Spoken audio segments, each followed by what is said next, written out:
કાઠિયાવાડી ભીંડાનું શાક. અને જો ગમે તો ચેનલને like, share and subscribe. Hello દોસ્તો, કેમ છો? મજામાં? અમે પણ મજામાં. આ શું છે? ભીંડો. તો આજે આપણે બનાવીશું દેશી ખાટું મીઠું છાશવાળું ભીંડાનું શાક, અને એ પણ બાજરાના રોટલા જોડે, એટલે મજા પડી જશે.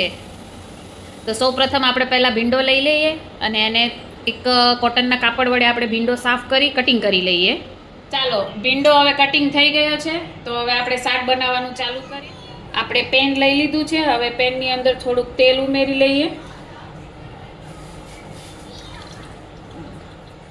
તેલ ગરમ થઈ ગયું છે. તો સૌપ્રથમ આપણે પહેલાં તેલમાં રાઈ અને જીરું ઉમેરી લઈએ. હવે તેમાં હિંગ નાખીએ અને હવે ભીંડો નાખી દઈએ. હવે ભીંડાને ધીમે તાપે આપણે સાંતળી લેવાનો છે. ગેસની ફ્લેમ બને ત્યાં સુધી ધીમી રાખવાની રહેશે. હવે સતત આપણે 2 મિનિટ માટે ભીંડાને હલાવતો રહેવાનો છે, કેમ કે પેનના તળિયે ચોંટી ના જવો જોઈએ. 2 મિનિટ હલાવ્યા પછી આપણે તેમાં થોડી હળદર ઉમેરીશું. હળદર ઉમેર્યા પછી થોડી વાર માટે ભીંડાને હલાવી દઈએ અને હવે 2 મિનિટ માટે આપણે ભીંડાને ચડવા દઈએ. ભીંડો એકદમ સરસ રીતે ચડી ગયો છે. તો હવે આપણે તેમાં થોડી છાશ ઉમેરીશું.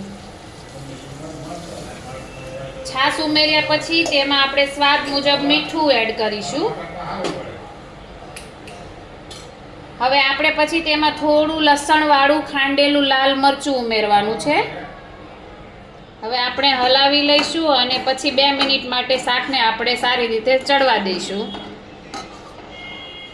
અને તૈયાર છે હવે આપણું દેશી ખાટું મીઠું છાશવાળું ભીંડાનું શાક.